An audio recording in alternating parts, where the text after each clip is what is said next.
बहुत पुराने जमाने की बात है। रेगिस्तान के किनारे बसा हुआ एक शहर था जो दूर से देखने पर किसी जन्नत का नमूना लगता था।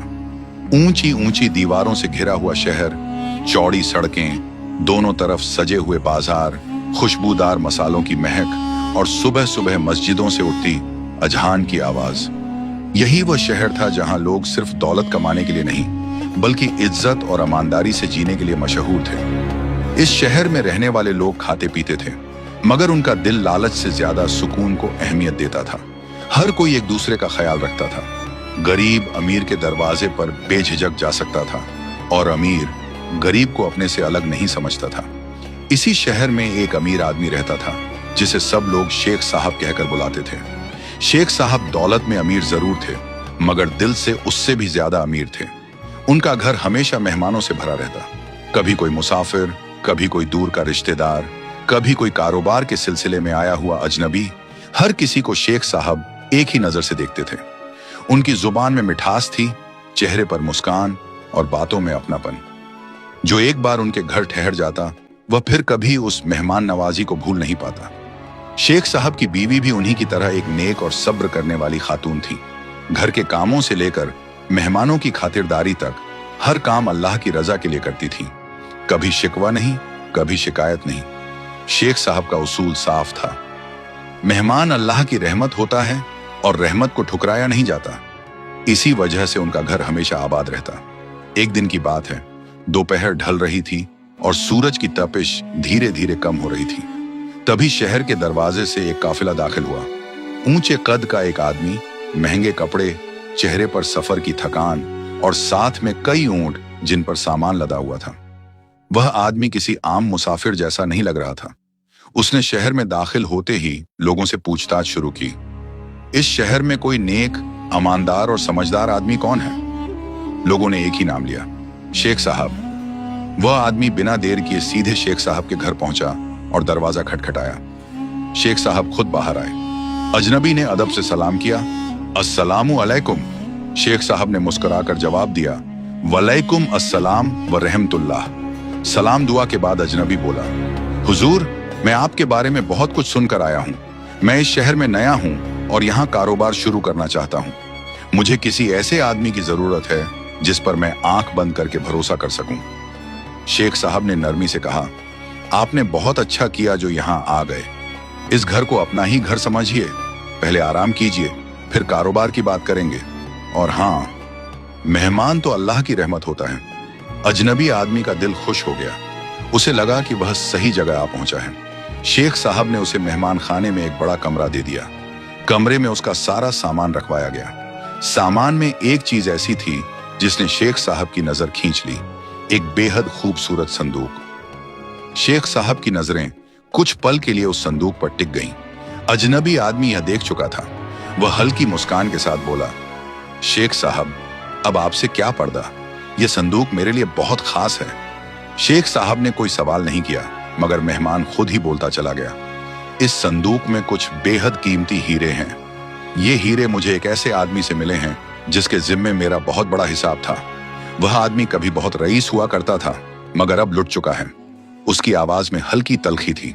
वह आगे बोला, ऐसे लोग आपने भी देखे होंगे जो ऐशो आराम में अपनी पूरी जिंदगी लुटा देते हैं।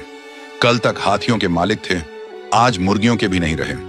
उस आदमी ने अपने खानदानी जेवरात, हीरे जवाहरात सब मुझे दे दिए ताकि अपना कर्ज चुका सके। उन्हीं में से ये हीरे भी हैं। इतना कहकर वह चुप हो गया। शेख साहब ने सिर्फ इतना कहा, अल्लाह जिसे चाहे इज्जत देता है और जिसे चाहे आजमाता है। अजनबी ने सिर हिलाया। वक्त गुजरता गया। अजनबी कई दिनों तक शेख साहब के घर ठहरा रहा। दिन में बाजार जाता, जगह देखता, लोगों से मिलता और रात को लौटकर कारोबार की बातें करता। शेख साहब हर मुमकिन मदद करते। उन्हें कोई लालच नहीं था, न कोई शर्त। मगर इंसान का दिल बहुत अजीब होता है। धीरे धीरे शेख साहब के दिल में एक ख्याल पैदा हुआ। पहले वह ख्याल बहुत हल्का था, फिर हर दिन थोड़ा थोड़ा बढ़ने लगा। इतने कीमती हीरे, अगर ये मेरे हो जाए तो? शेख साहब खुद इस ख्याल से डर गए। वो फौरन इस्तिगफार करते, अल्लाह माफ करे, मैं ऐसा कैसे सोच सकता हूँ। मगर शैतान इंसान को छोड़ता कहाँ है। हर रोज वह संदूक उनकी आंखों के सामने रहता और हर रोज वही ख्याल लौट कर आता। उधर शेख साहब की बीवी भी सब देख रही थी। एक रात उन्होंने नरमी से कहा, शेख, मुझे आपका दिल परेशान लगता है। शेख साहब ने बात टाल दी, मगर अंदर ही अंदर एक जंग चल रही थी, ईमान और लालच की जंग। एक रात तेज आंधी चली, आसमान पर काले बादल छा गए और बिजली कड़क रही थी। अचानक शहर में अफरा तफरी मच गई और कई घरों में आग लग गई। शेख साहब का घर भी उसकी चपेट में आ गया। लोग पानी लेकर दौड़े और शोर मच गया। काफी मशक्कत के बाद आग बुझी, मगर मेहमान खाना बुरी तरह जल चुका था। अजनबी आदमी बदहवास हालत में बाहर आया। उसका चेहरा पीला पड़ गया था। मेरा संदूक! वह चीख पड़ा। सब दौड़कर अंदर गए, मगर संदूक वहां नहीं था। आग बुझ चुकी थी, मगर उस रात शेख साहब के घर में सुकून की आखिरी लौ भी बुझ गई थी। मेहमान खाने की दीवारें काली पड़ चुकी थीं, छत का कुछ हिस्सा गिर गया था और सबसे अहम बात, वह खूबसूरत संदूक गायब था। अजनबी आदमी की हालत ऐसी हो गई जैसे उसके पैरों तले जमीन खिसक गई हो। उसकी आंखें फटी की फटी रह गईं। मेरा संदूक! उसकी आवाज कांप रही थी। मेरे हीरे, मेरा सब कुछ! वह लड़खड़ाकर जमीन पर बैठ गया। शेख साहब आगे बढ़े। उनका दिल जोर जोर से धड़क रहा था।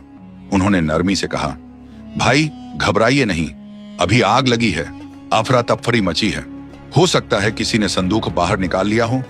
मगर अजनबी का चेहरा कुछ और ही कहानी कह रहा था। उसकी आंखों में डर से ज्यादा शक था। आसपास के लोग जमा हो चुके थे। हर कोई अपने अपने अंदाजे लगा रहा था। आग में जल गया होगा, कोई चोर ले गया होगा। इतनी अफरा तफरी में क्या पता। अजनबी अचानक खड़ा हो गया। उसने सीधी नजर शेख साहब पर डाली। वह नजर ऐसी थी जैसे तलवार।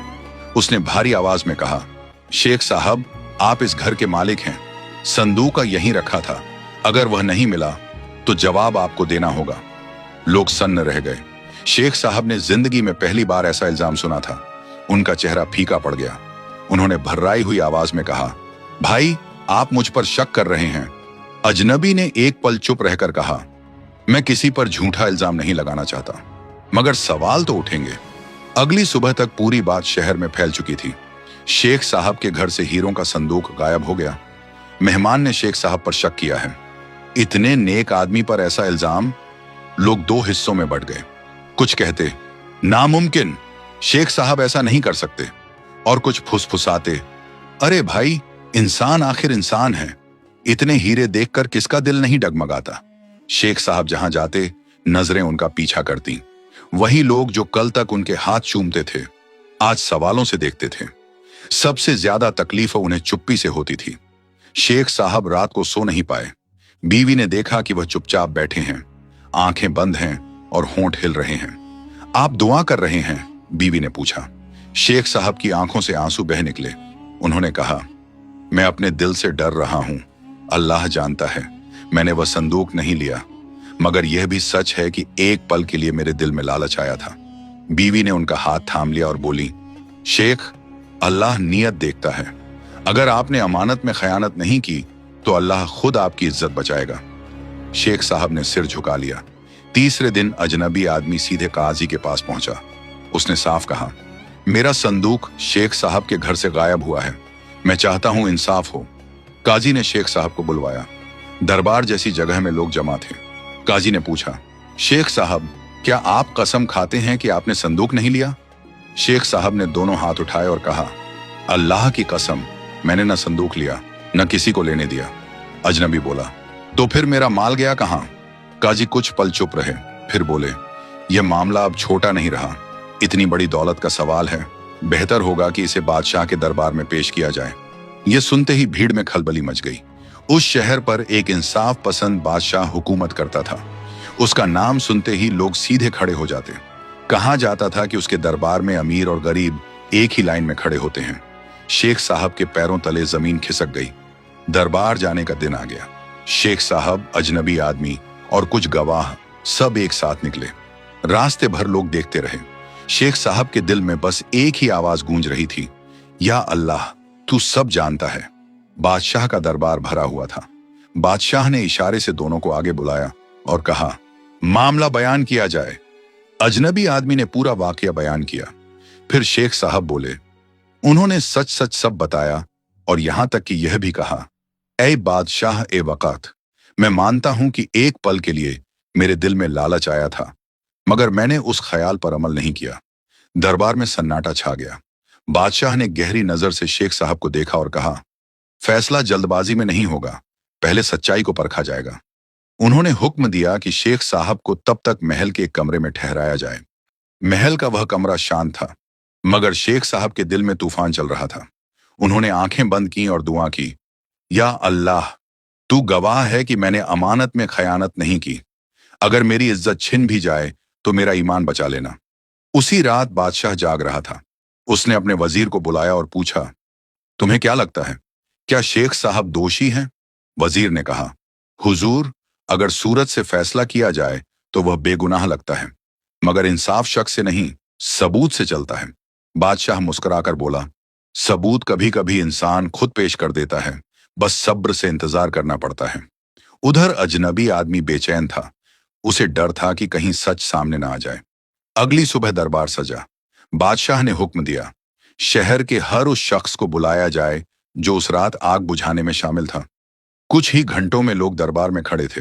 बादशाह ने पूछा, उस रात सबसे पहले मेहमान खाने में कौन दाखिल हुआ था?